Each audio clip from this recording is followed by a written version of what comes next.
Greetings and welcome to another edition of the Red Pill Diaries. I'm your host, Rashid, and I'd like to thank you for joining me again and giving me a little bit of your time today. First off, I want to thank everybody who's contacted me privately and publicly about what's going on and how my show continues to get disconnected from Rumble and Odyssey, and also how uh, the algorithm here is blocking likes, unsubscribing people. I really appreciate your activeness in trying to inform me of what's going on. I'm well aware of that. Now, let's go into what's going on around the globe. You haven't heard from me on the air in a matter of a couple days, right? That was strategic. First of all, I wanted to take in everything that was going on. Secondly, I wanted to evaluate everything that was going on. And thirdly, my two of my computers, as you know, were taken down by massive viruses. They were hit one time on the show, and then when we went off, they were hit again, and they were taken down. So, as I told you, I'm streaming on one of my main computers right now because of that. But that's not going to stop us from getting into the news, especially with all of this stuff that is going on with Lebanon and Gaza and Palestine and Israel. Now, I want to now some of this stuff that I'm gonna say to you all is going to be some inconvenient truths, okay? But what I will tell you is that it is indisputable. What I have to say can be proven historically, all right? And but I just want to take the time out to say that the loss of life is tragic in every area. The loss of life, okay? I want to put that out there first. Now, there's so many things, there's so many caveats in this thing that we have to address so that the people can get the truth of what's going on, okay? We see what's going on, and I've been watching the news. I've been watching all of the Western and Eastern platforms, and I'm going to tell you that the Western platforms are outright biased. And they are so biased in their reporting to it borders on flat out lying. All right. I mean, it is like right on that hairpin of flat out lying to the public of what's going on, the reason that these things are going on, the cause of the events and all of this stuff. But we're going to address a little bit of that. And I see somebody in the chat also. My office door just came open and my children are playing outside the door. So you might hear a little noise until I'm able to get up to do that, okay? Close the door, right? But I want to, oh, hi, everyone. David Moss, hi. Let me put hi in the chat for you. Now, again,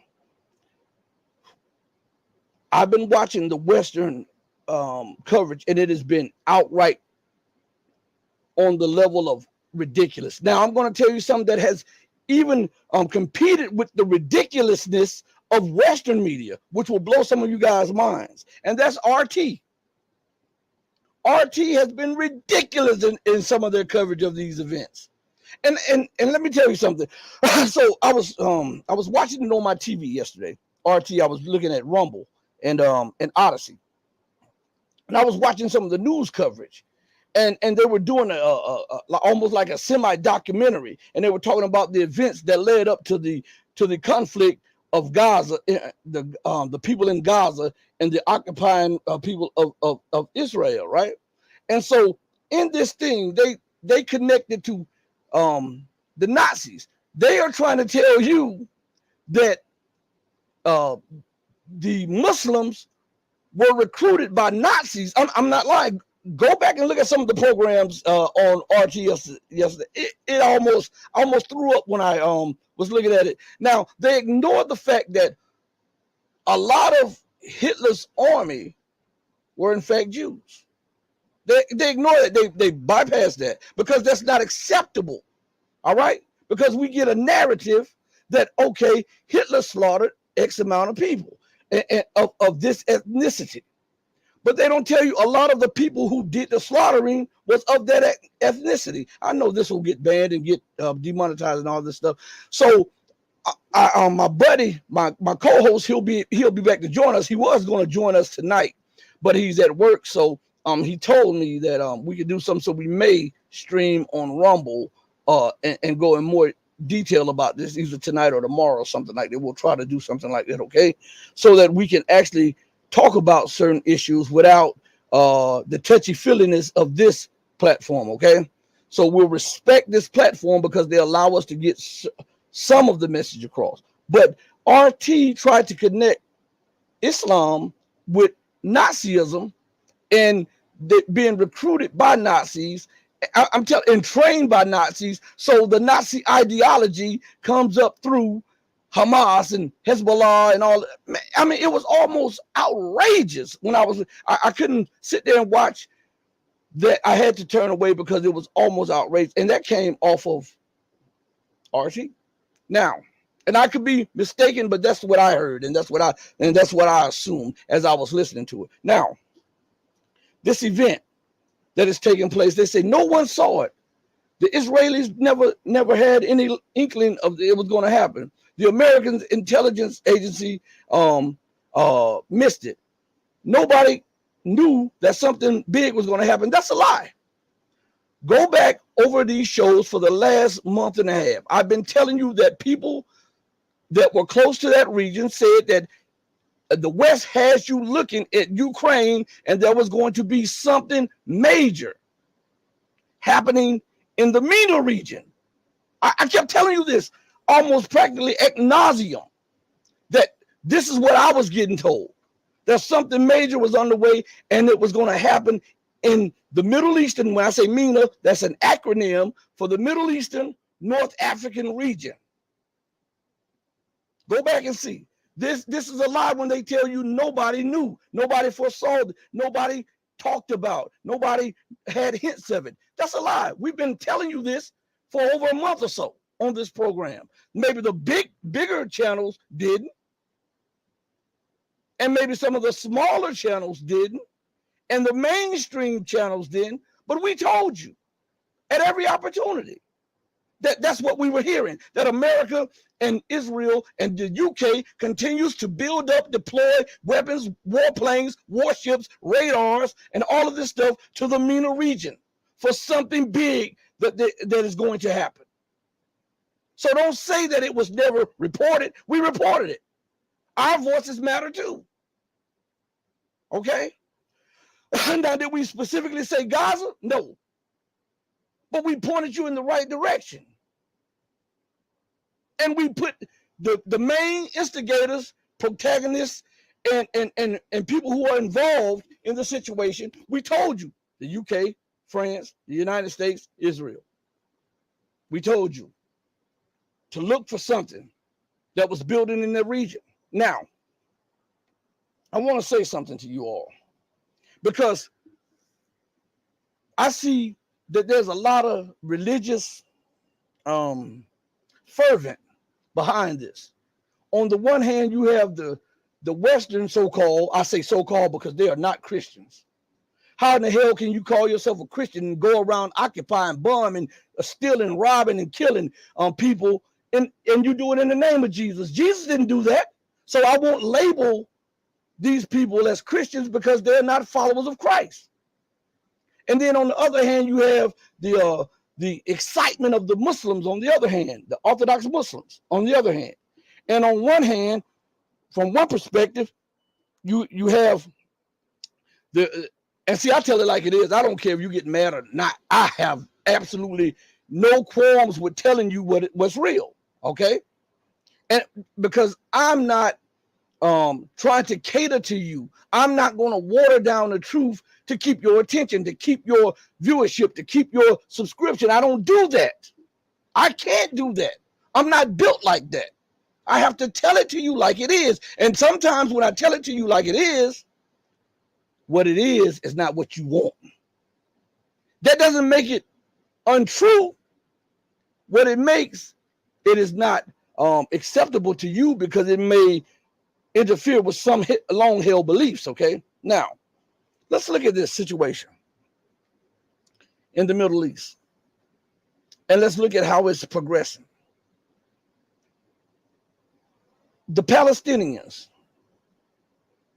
have been occupied for 60 plus years. They have been occupied. That is the truth. Matter of fact, let me see something real quick as we're talking. All right, give me a second as I'm talking to you all.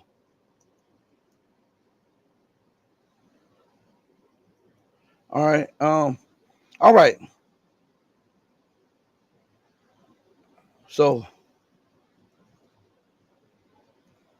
give me a second, okay? I do this right on the spot. So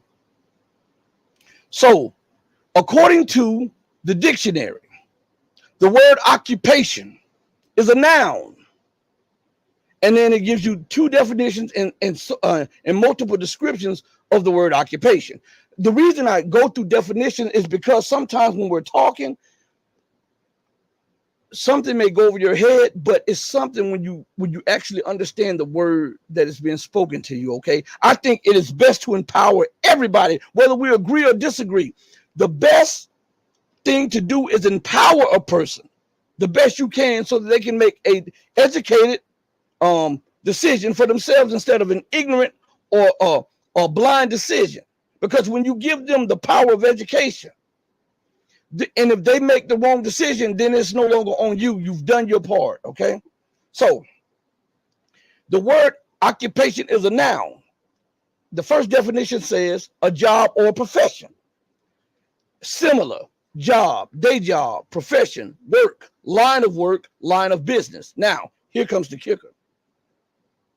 The second definition of it says the action, state, or period of occupying or being occupied by military force. Now, will anyone, all right, shout out to UK, shout out to the UK.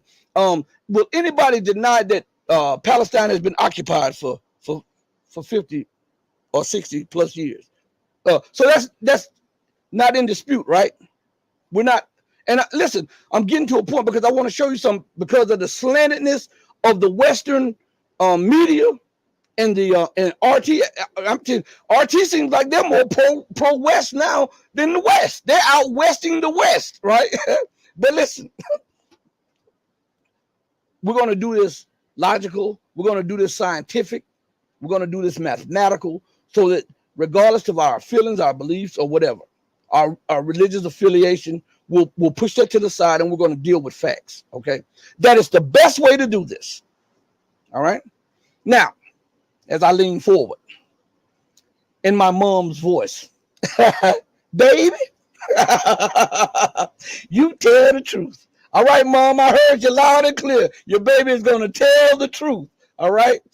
So, listen.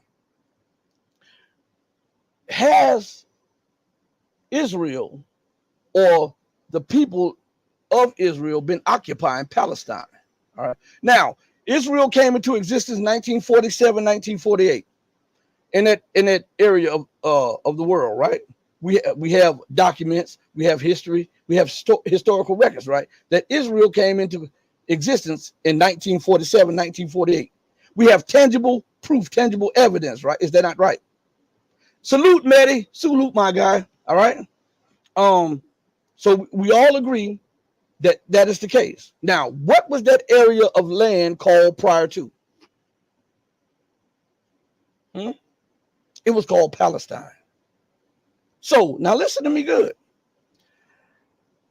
In the negotiations between Palestine and Israel, they had something that was a sticking point called the right of return, right?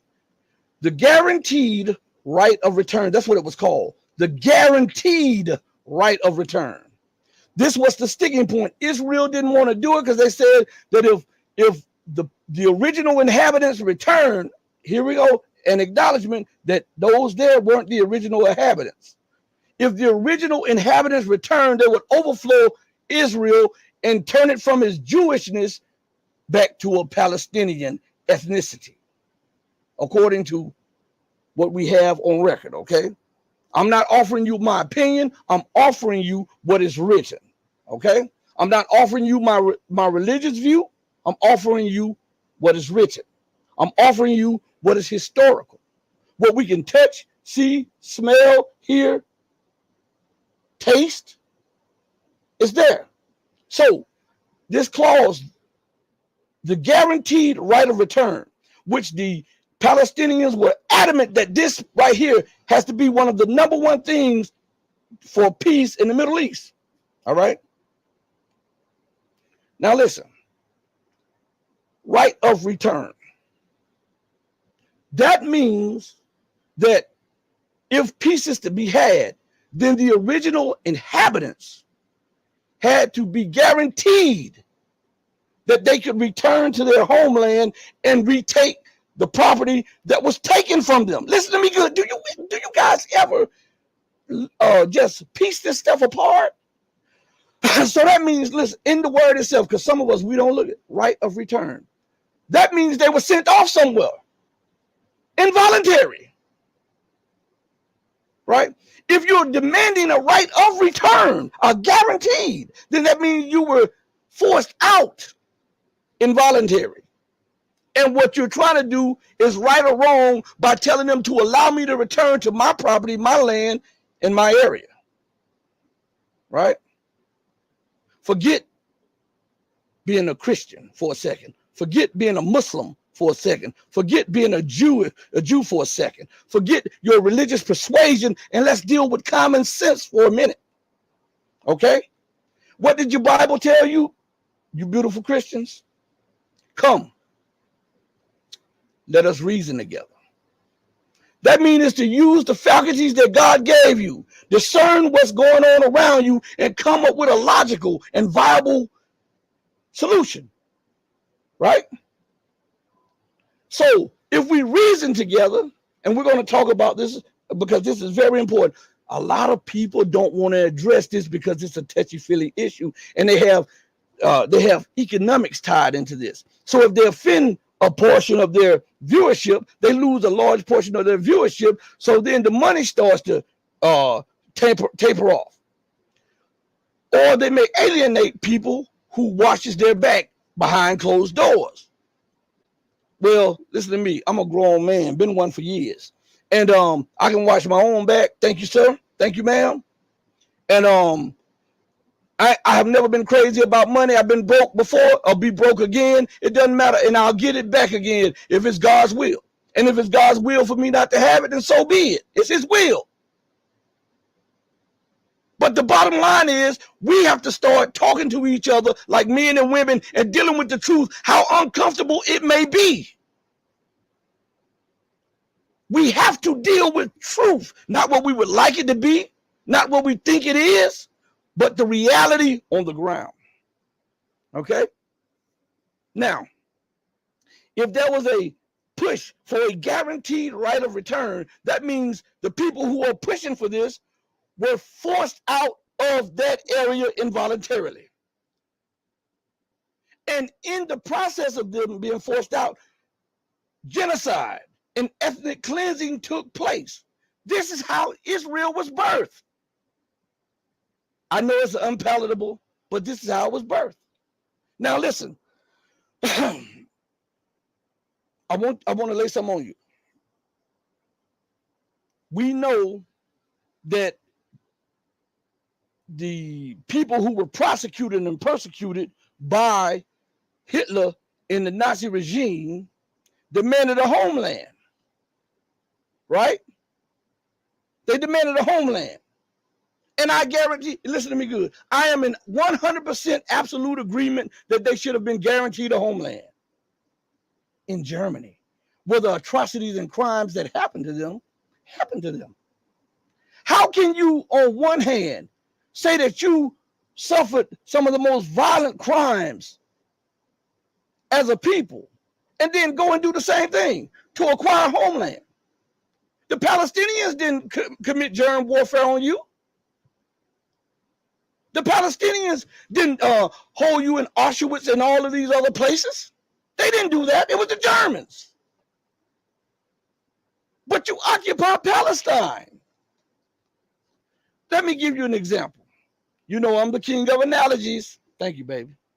My wife just came in. She's making sure I'm all right. Yes. Anyway, I'm the king of analogies. Listen to this.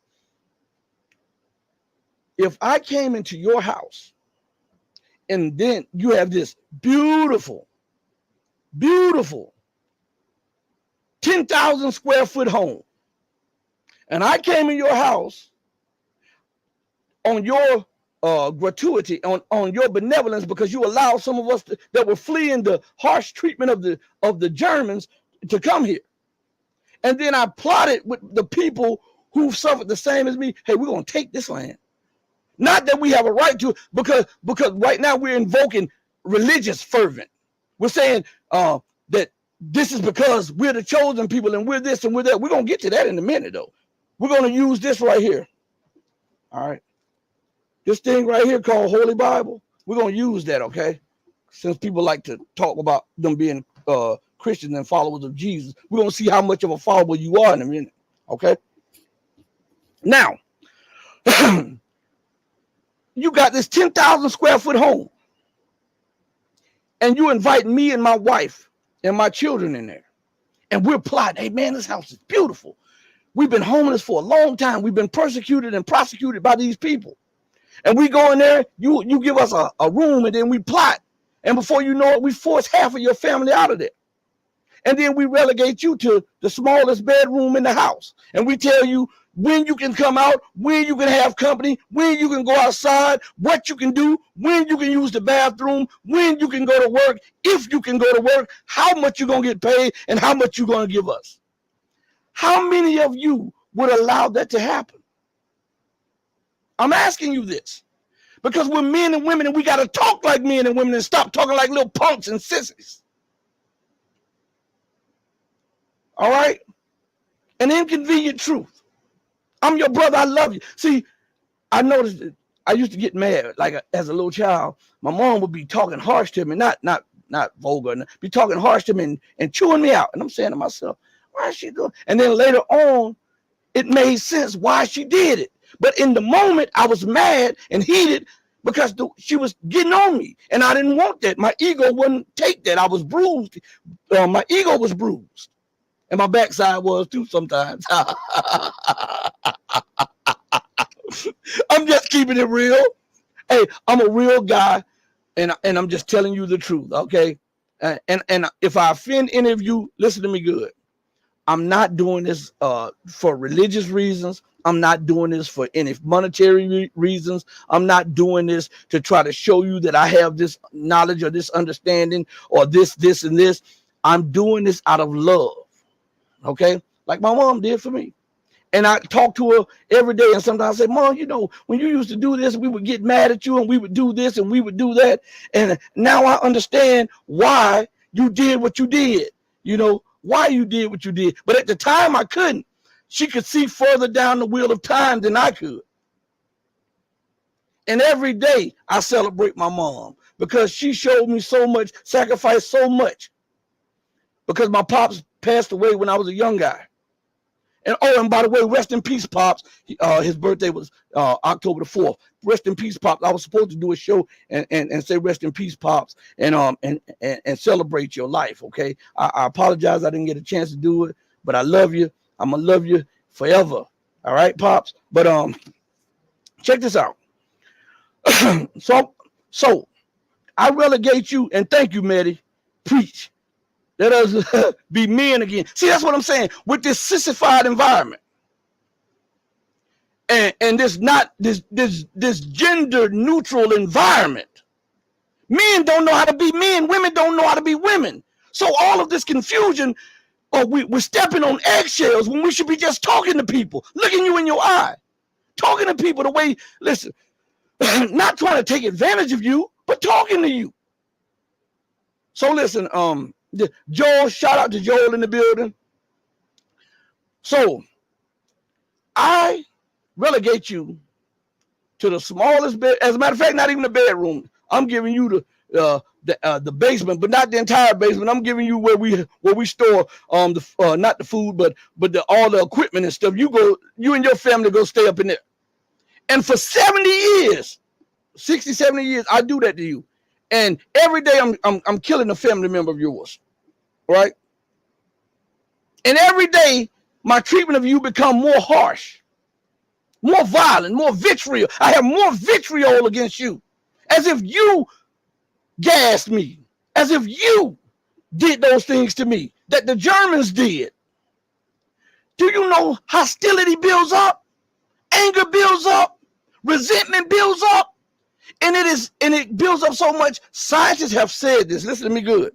So for some of you who don't know this, and you can look this up, environment shapes a person sometimes just as much as the genes that are passed down from family to family. Sometimes environment can shape the genetic makeup of you just as much as your bloodline.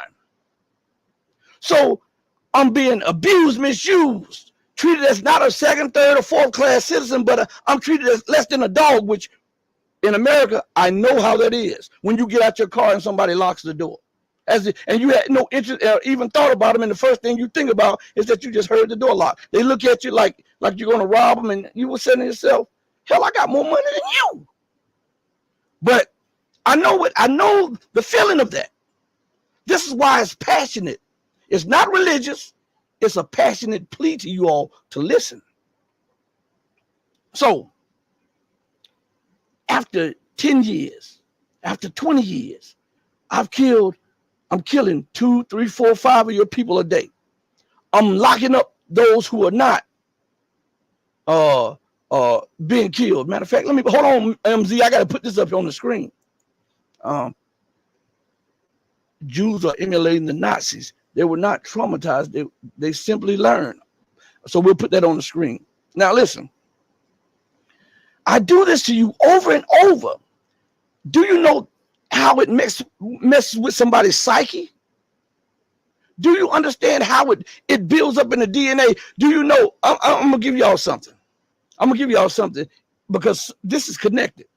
Do you know why Muslims and Jews, when they slaughter their food, do you know why they demand that the animal be relaxed? Do you know why? For those of you who may not know, the Christians and stuff, do you know why it's demanded in the Bible and the Holy Quran that the animal be relaxed? Do you know why? Because if you startle that animal, or if you scare that animal, if that animal knows that it is going to the slaughter and is fear in it, when you eat the meat of that animal, the fear that in the anxiety and the stress is in that meat, in the muscles, and it is passed on to you. Do you know that? So for decades, that anger, that brutality, that viciousness had been ingrained in them. Pressure does what? What do they say? Pressure bursts pipes, right? We're seeing one of the holes of the steam coming out right now in the Gaza and in occupied Palestine right now. Now, we see that the news is so slanted against the reality of, and who's at fault? Some of you might not want to hear this. I'm going to tell you who's at fault, and it's not who you think. It's the Great Britain, the United States, and France. Let me say that again. It's Great Britain, the United States, and France. Why? Because they empowered and enabled that to happen. They transported entire people from Germany and put them in the Middle East. Matter of fact, let me show you something. Let me tell you what is his name? What's the guy's name? You know, the imbecile in power right now in Washington, D.C., Joe Biden. You know, him. I want to play something for you. Let me see if I can play it. I wonder if you can hear it. Hold on one second. I'm going to try to play it for you guys. I'm gonna take off my headphones and let's see if I can just share it on the screen real quick. All right, let's see. Give me 1 second because I was going to take off my headphones. But if you can hear it when I share it on the screen, that's even better because it's very important that you hear this from this fool, Joe Biden, from decades ago. Okay, let's see. Let's see. Give me share screen. All right. Let's see. I think this is it. Share. All right, we got it. All right. You see that? Now, I'm going to play this, and I hope that you can hear it. If not, so immediately, if you can't hear it when I started playing it, please let me know immediately so I can play it and put my mic up to the screen so that you can hear it. Remember, I'm working with one computer now. They took down 2 computers with massive viruses, massive virus attack or cyber attack, whatever the youth call it today, cyber attack, virus attack, whatever. Anyway, so I'm gonna play this, and I want you to hear this real quick. All right, let me take this mute off of here and listen. I think it's about time we stop, those of us who support, as most of us do, Israel in this body, for apologizing for our support for Israel. There's no apology to be made. None. It is the best $3 billion investment we make. Were there not an Israel, the United States of America would have to invent an Israel to protect her interest in the region. The United States would have to go out and invent an Israel. Boom. Boom. Now, did you hear what he said? That's the best investment for the United States. They had to invent Israel. Did you understand what I'm saying? See, man, I'm telling you, I'm not the dude to play with. I'm telling you, I'm not that guy. Because I bring facts. You see? And thank you, David. Thank you, MZ. Thank you, Medi, for telling me that the audio is real good. I know sometimes when I play clips, if I play it off of the web or something, I can hear it, but the audience can't. And so I'm glad now that it's going through. But think about what he said. He had to invent an Israel for America's interest. Why? Because they had to put a little America in the Middle East to dominate. That's what they had to do. Now, for some of you who are pro-Israel, because I see this everywhere. I'm not anti any. I'm anti-lies. I'm anti-occupation. I'm anti-imperialism. Right? I'm pro-truth. And if being pro-truth means that I'm anti this, hey, it is what it is. It is what it is. I can handle that. That's a badge I'll take. Okay, I'll take that because I'm a man and I can stand on my own. Been doing it for years. Okay, I want you to understand something. I'm not against anybody. I'm against the lies that are being told by mostly everybody. And nobody wants to touch these things. I was listening to a couple major shows earlier today to see if anybody would just dive into this a little bit more. Almost every alternative news channel, these are the ones that you're supposed to get your news from, right? They were treating this issue with kid gloves. And every now and then they would acknowledge Israel did a little wrong, the Palestinian did wrong. Then they would harp on the Palestinians or whatever. But they were scared to address this because they're scared of deplatforming or scared that the money might dry up. Stop this and be men. Be women. And you may lose in a short run, but long-term gains are unimaginable when you stick with the truth. Okay? Stop this self-aggrandizement and this instant gratification stuff. It's crazy. These people won't be men, but they want you to listen to them and watch them and give them money. Man, stop this crap.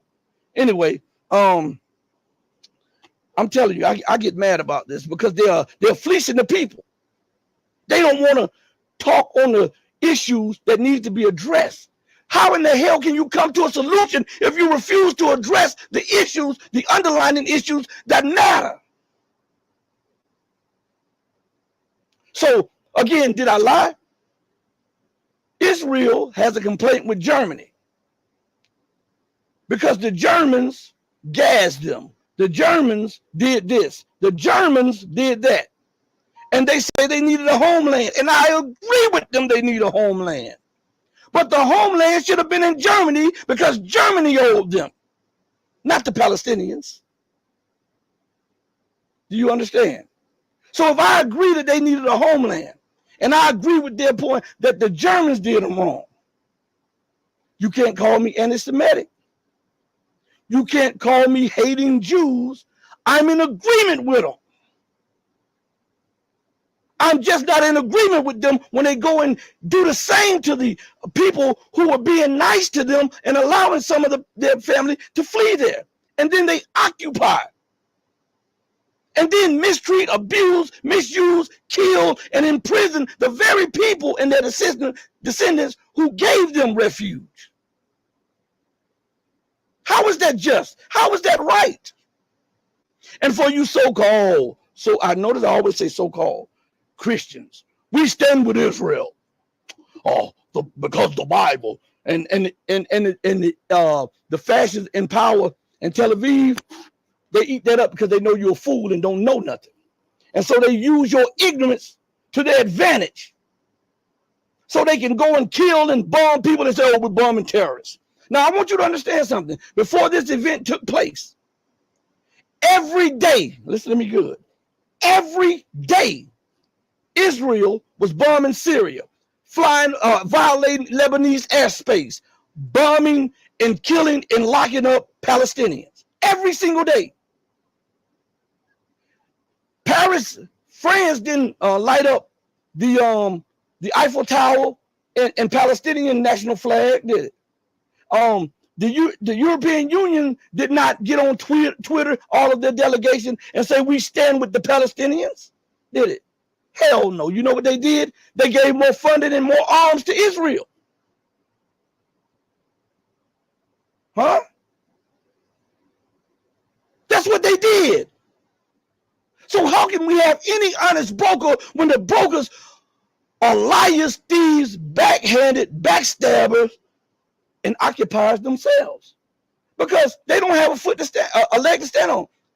The UK is still occupying the Malvinas Islands, still occupying islands in the Pacific, still occupying areas of Africa. France is doing the same. The United States is doing the same. So how can they be honest broker when they've been dishonest with everybody?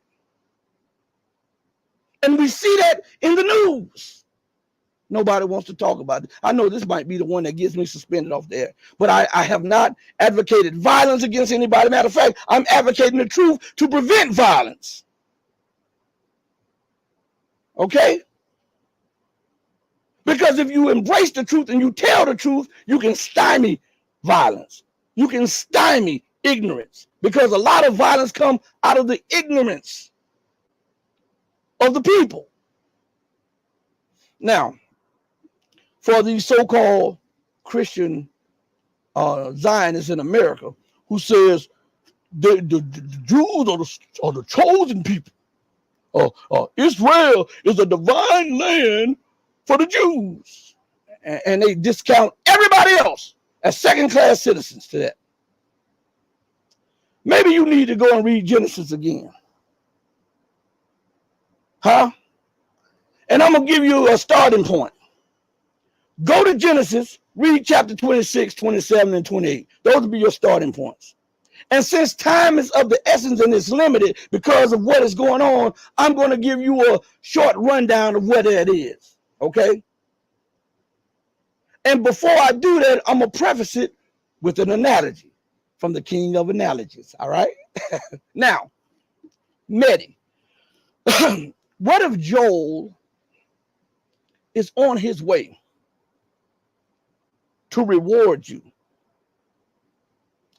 And Joel has this basket and this cart full of gold and treasury bonds and everything else. And he says, you know what, Medi has been a friend for me for the longest, and I'm going to give him this to show him. I'm going to bless him with this. And I get word, hey man, it's a shipment of gold and silver and all of this stuff that Medi is sending to Joel. That Joel is sending to Medi. Right? Now, on the way, the cart gets robbed. I'm behind a building, and I see my moment to steal Joel's cart full of gold, silver, and treasury bonds. Right? Now, what does that make me? I'll put it in the chat real quick. If I took something that was not mine, what does that make me? In the chat, I'm going to read it. Put it in there. Wow, where's my water at? All right, here we are. I'm waiting for it in the chat. Somebody type what it makes me in the chat. If I take something that does not belong to me, willfully and willingly hide, scheme, and then plot, and then go take something that's not mine. What is it making? I'm waiting in the chat. A thief. Ah, Holly. Holly, my girl. Thank you, Holly. A thief. Hey, Maddie, you need your Maddie needs his butt whoop for this one right here. Look what he put up there. Oh my God.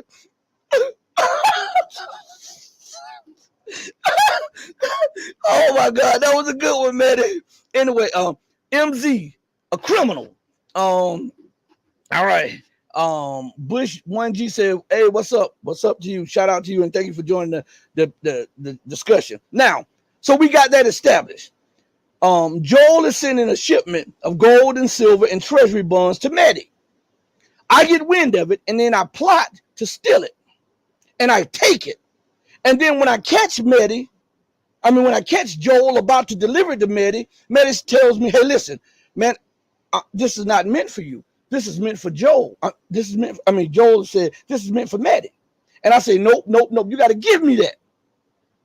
And then you tell me, man, I got like 30 minutes to get back to the airport. I'm going to miss my flight. And I said, I'll let you get back to the airport, but you got to give me that money. Right? What does that make? A thief, right? A con artist, right? And that makes me an enemy to not only Joel, but also the person who the gifts was for, right? Maddie. All right. So we have established that. So let's go to your book here, the Bible. Because these people I think they don't even read this stuff. They just say whatever was passed down to them. They don't take time to analyze this stuff. Okay. So we've established that I've taken something that does not belong to me. And that is how I became rich. And that is how I became powerful, because I took the gold and the silver and the treasury bonds that went from $1. 10 years later, they're worth $10,000. And Maddie is broke and poor. But those bonds were meant for him. So now let's go to your Bible. Do you remember in your Genesis, chapter 26, 27, 28, and along that line, that God sent the angel, right, to bestow blessings upon Esau? Is that right? I'm asking you all. Because I have to deal with every level so that people don't come at me. I've dealt with the historical part of Palestine and all this stuff. And we're going to talk more of this together, but we've got to deal with the religious part to shut some of these kooks up, okay?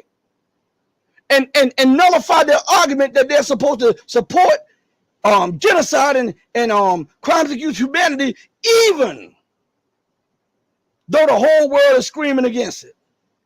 Remember, God sent an angel, an ambassador, an emissary to Esau, right? Jacob got wind of it, didn't he?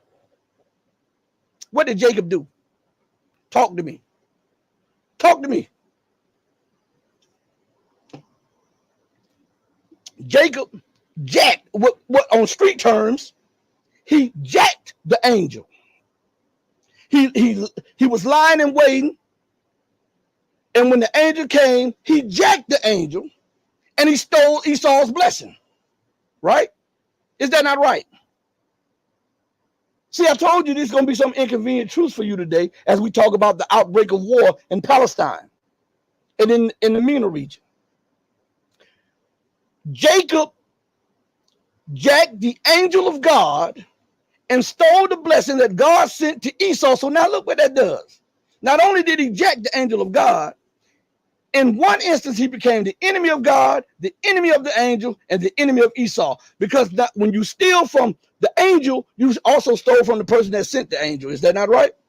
And you stole from the person that was supposed to be on the receiving end of the blessings of the God who sent the angel. Is that not right?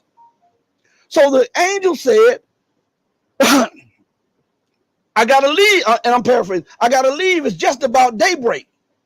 And Jacob said what? I'm going to hold you. I'm going to hold you. I'm going to hold you. The angel said, let me go.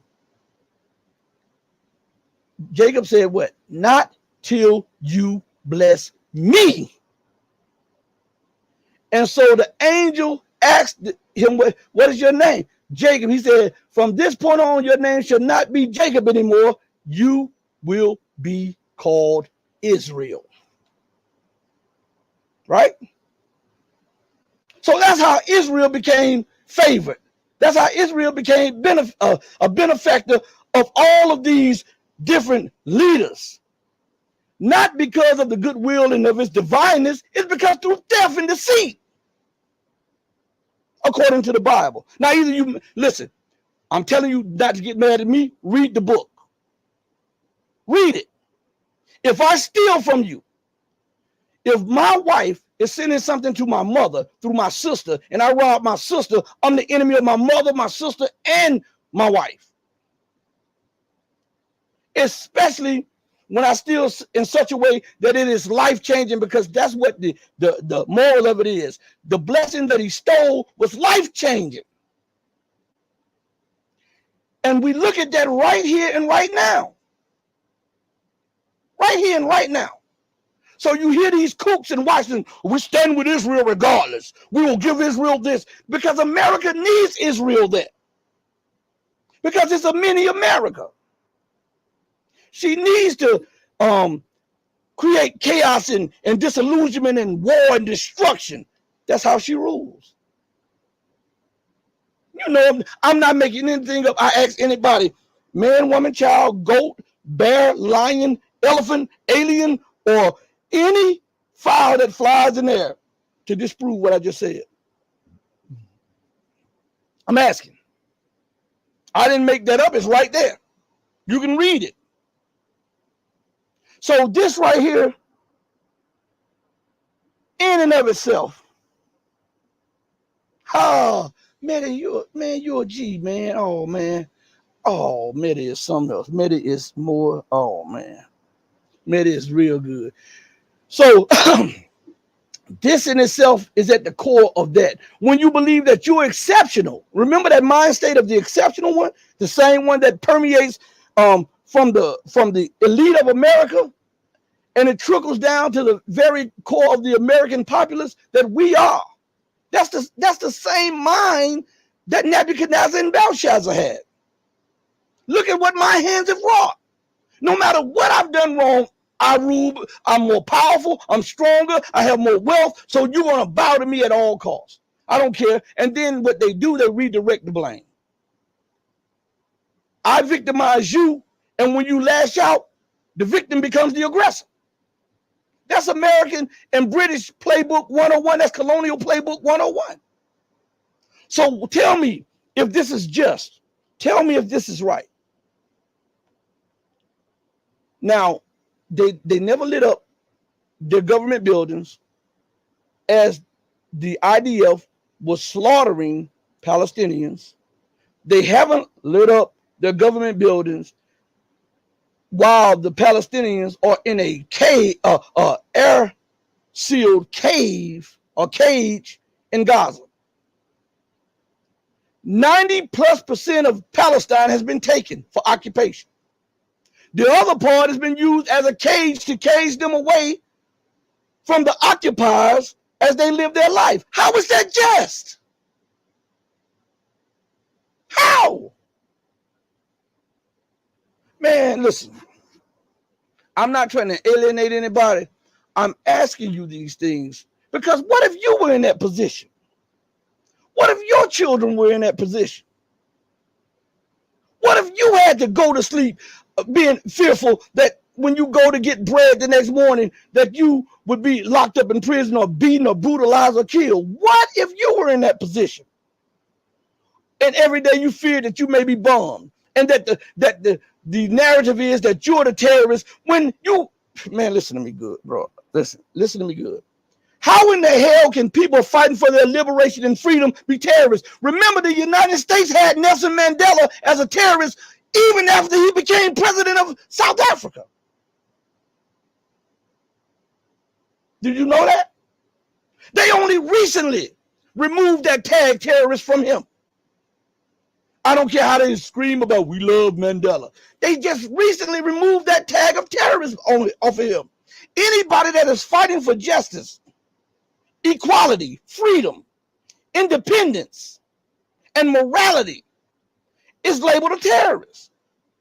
And the terrorists are the ones who are extorting people, robbing people, bombing people, occupying people, stealing wealth from nations. Okay, let's see who's the terrorist. Is Hamas a terrorist? Now, mind you, they are indigenous to Palestine. Or is America a terrorist in Syria? Because they are occupying 1/3 of Syria without the approval of the United Nations Security Council or the UN General Assembly, or at the invitation of the legitimate Syrian authorities. And not only are they occupying 1/3 of Syria, they're stealing the wheat, the corn, the oil, and the gas from there. And they have an incubator of terrorism going on up there. So on the one hand, when the Palestinians have had enough and want to fight back, they want to lash out and they want to say, enough is enough. I'd rather die on my feet than live on my knees again. They're the terrorists. And America goes 5,000 miles away and plants a base illegally in somebody's land, and then says, I'm going to cordon off all of this area as a no-fly zone. And then when you shell that area, America bombs you back and says, we have the right to self-defense. Make that make sense. Make it make sense.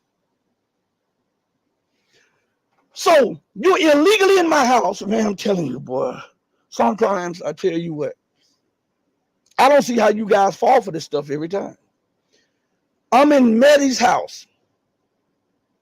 I broke through the window. I'm stealing stuff out of the master bedroom and out of his child's room. And Maddie fires at me. I duck and I start firing back. And when the police come there, they say, what's going on? I said, well, I broke through his window and I was just taking some goods out of there. And he fired at me. What made him fire at me? All I did was jump through his window in my underwear and I took some goods from him. Why would he fire on me? I fired back because it was self-defense. I fired back in self-defense. Do you see, man, you would be a laughing stock. Why can't we use that common sense? Huh? I'm telling you, man, it's unreal that people still fall for the okie doke. For those of you who are in the chat, for a second, do you understand what I'm saying? Are the analogies making sense to you? Because I'm not anti this, I'm pro-truth. And I give you these analogies because the narrative is so screwed up that, and it's so tangled that it's almost impossible to follow it back to its origins. So that's what we're going to do. Little bit by little bit, we'll untangle this knot. It's going to take a little time, then we'll go and untangle that knot. We're going to trace it all the way back to the origins. And I ask you again, prior to 1947-48, what was that area of land called? Forget your religious affiliation. Forget your religious affiliation. What was that land called? Palestine. And the people from the Caucasus, the Khazaris, were in Europe. And some fled to Palestine. Notice in the writings, they didn't say they fled to Israel.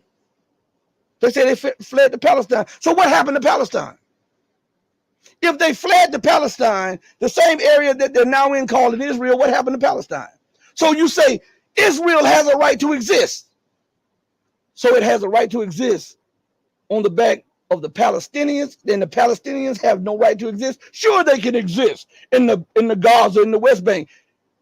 Hold up. Stop right here. You know what that is like? If I go into Holly's home, right? And I set up shop for 70 years, Holly's still fighting me.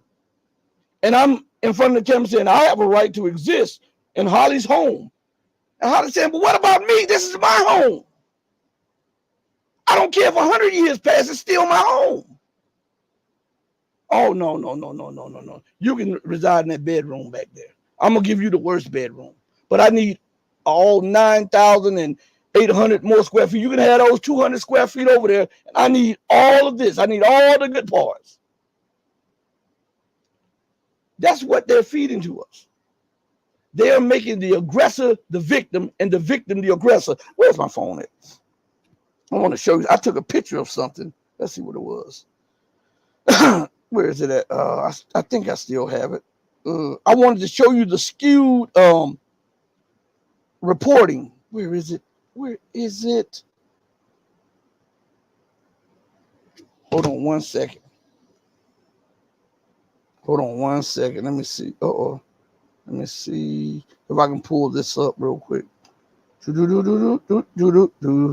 Because I want you to see the skewed. Is that it? Is that it? I don't know what I did with it. I thought I took the picture. It's not in my pictures. But anyway, it says this. Israel is now retaliating against Palestine, against Gaza and Hamas. And what that does is it leads you to believe that they're not the aggressors. It leads you to believe that this started on October 7th when the Hamas and the people of Gaza lashed out. They erased 70 years of history. And think about the excuse when they bomb Syria. Oh, we're fighting terrorists. Or we're bombing this and we're bombing that. Everything they do gets justified.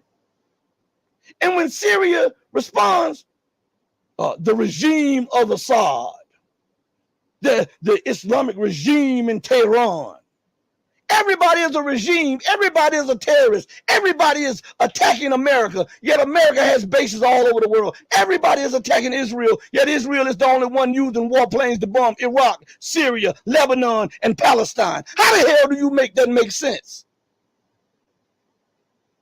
I'm sorry, y'all. I get past because it's true, man. I tell you, I get frustrated with the ignorance of the masses of the people. And it seems like the people are getting more ignorant by the day. Technology, they can pick up a phone and do all kind of feats on the phone. But when it comes to analyzing and coming to a logical conclusion, it seems like it's unreal. It is absolutely unreal. If you have any things in the chat, please put it in there and I'll discuss it if you want me to discuss it right now. I'm telling you, I get frustrated because nobody addresses these things. All of these so-called alternative media sites, and not one of them are uttering words in truth.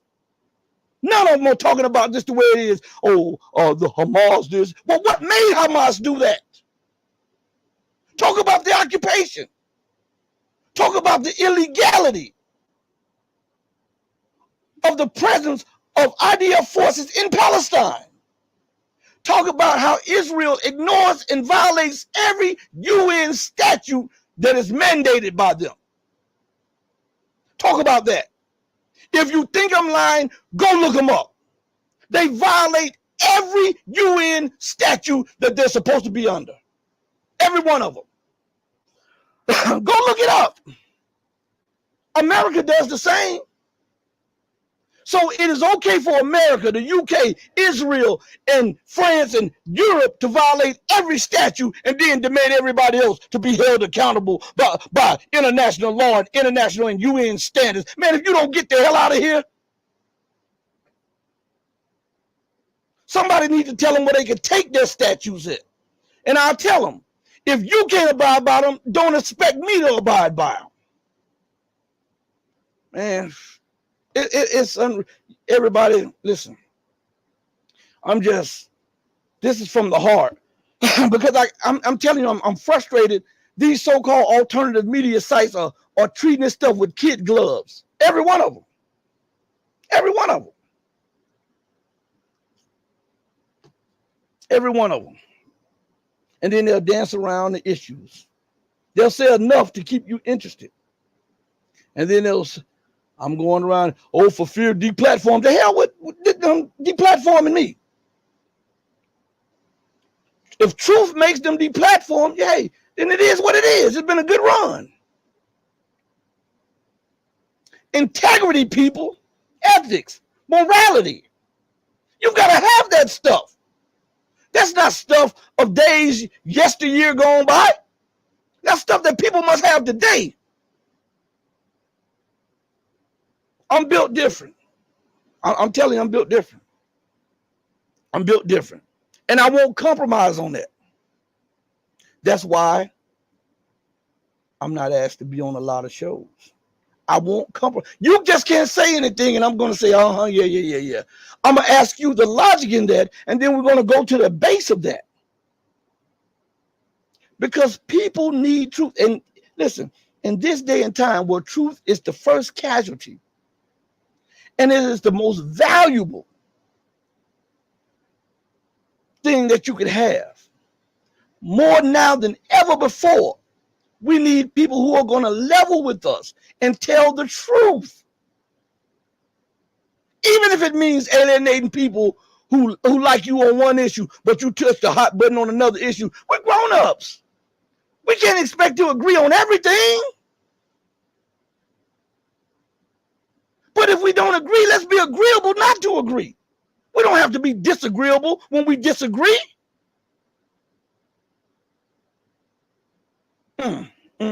These people are something else. So, you heard my rant. That's from the heart, everybody. I'm telling you, I get mad about this stuff because nobody talks about it. And I'm saying to myself, how are these people having 1 and 2 and 300,000 subscribers and they dance around the core issues? Or they say what's expedient or what might get them some followers.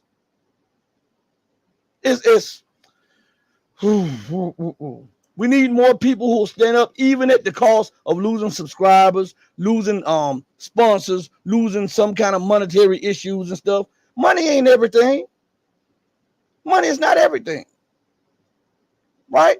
You got to be able to lay down at night and say, you know what, I did my best. You got to be able to lay down when you're communing with God and you're talking and because remember, you may do stuff for the people, but eventually you got to answer to the Almighty. And so when you're saying your prayers and you're communing with God, can you say to him, I was honest. I was thorough. I put you first. I wanted to be an example of when you say, believe in me, trust in me. Well, I trust in you. I believe in you. I believe in the truth. So guess what I'm going to do? It's my job to give you what I believe in the truth. And I'm willing to defend that truth. All right? Man, I love y'all. Y'all are some of the best in the world. Let me check the chat because I'm not in the YouTube or the other chats right now. Hold on one second. I do know that my Rumble thing has messed up again, my Rumble link, and my locals link have messed up again because it shows me that. Hold on one second. Let me go to the YouTube link for my dashboard. Hold on one second, everybody. I'm trying. Okay, here we are. Let me go in here. They've already listened to check this out. Those jokers that already limited monetization of this. They've already limited the monetization. I'm looking at it. I didn't say that. Listen, what would cause you to limit that when I never lambasted anybody? I never lied on anybody or lied to anybody. I never denigrated or downed anybody. I never called anybody a name. None of that. I've never said that this person doesn't have the right to exist. I never said that that this person should not have a voice. I haven't said any of that stuff. I called into question the integrity of these people because they won't level with the masses of the people. But, you know, I'm enemy, like they told me on Rumble the other day, man, it seems like you enemy number one. Like they always after you. I get these private messages.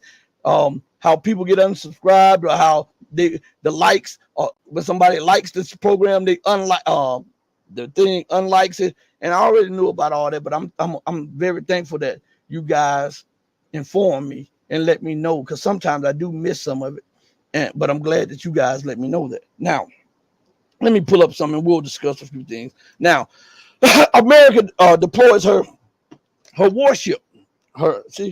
Not a peace ship. Not a peace ship. She deployed her warship, her aircraft carrier group, to Palestine, to occupy Palestine, right? Now, I want to say something to you. There was here we go. I'm glad I just saw that right there. This brought something to mind. Okay, there was a video a few days ago, yesterday I believe it was, of Israelis at a concert, and they were dancing. And what was caught on video was the arrival of Hamas troops, and these Israelis were running through the desert, and some of them were hiding in garbage cans and stuff like this. In the West, the Western media, the Western governments, all of them in lockstep were outraged. How dare the Palestinians do this? We're going to defund them. They're animals. I even saw where a German minister called them animals, right? Why didn't they say that prior to that, a few days before that, when the Israelis were herding Palestinians up, shooting them with rubber bullets, beating them with clubs, and then dragging them through the streets of Palestine and then locking them up? Why? Why is it only an outrage on that? And now America sends warships to the Mediterranean. Again, I'm going to repeat that. America sends warships. She says she's an honest broker. And yet at the same time, they have guaranteed and openly stated that they will deploy warplanes and warships and give everything at their disposal to Israel. But they're honest brokers. Is that honest broker? Is that how honest brokers work?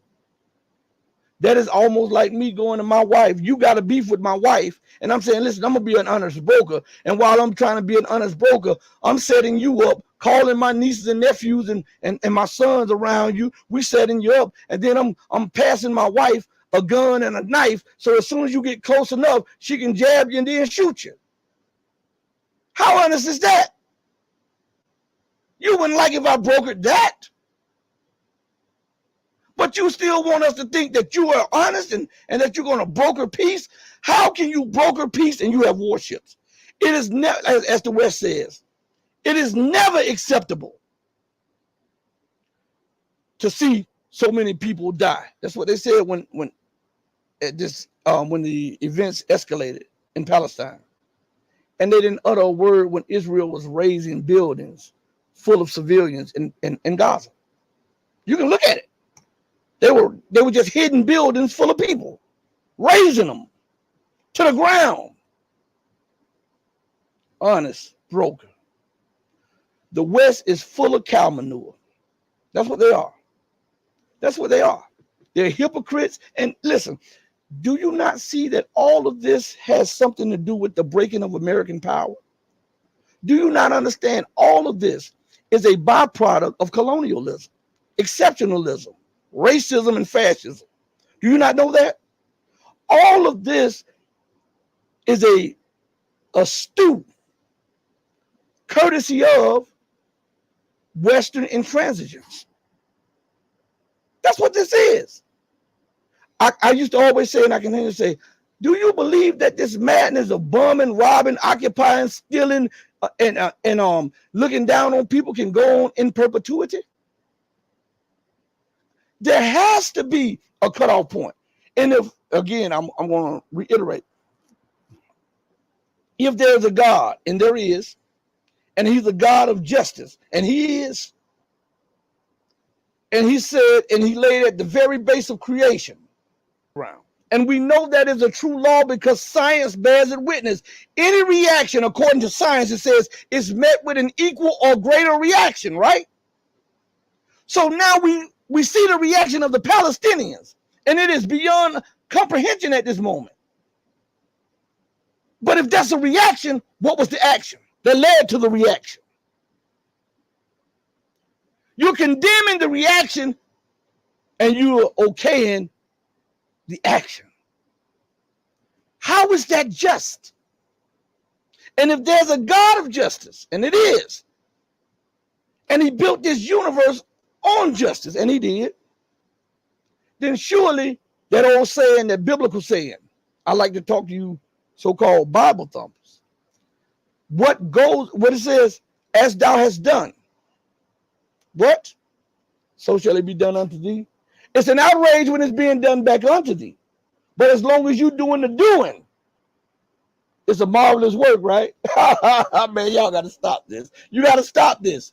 It's absolutely insane. And the more I talk about this, the more each and every one of y'all see the insanity of Western politics, Western life, Western economies, Western leaders. These people are inept, arrogant fools. They're megalomaniacs, sociopaths, I might add, who are hell-bent on making and molding everybody into their image and into their likeness at the cost of global security and peace, while always trumpeting, we need global peace, global security.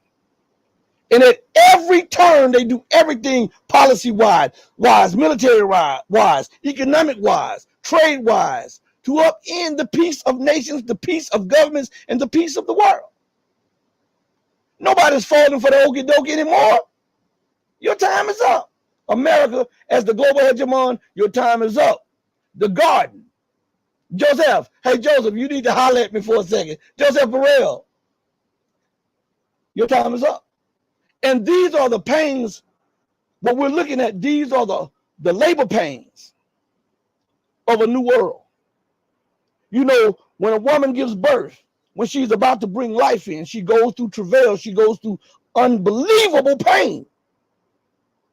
Pain that if you look to the side, you're like, whoa, because I've done that before. Standing in the delivery room, I was like, oh, no. The doctor was like, come over here. No.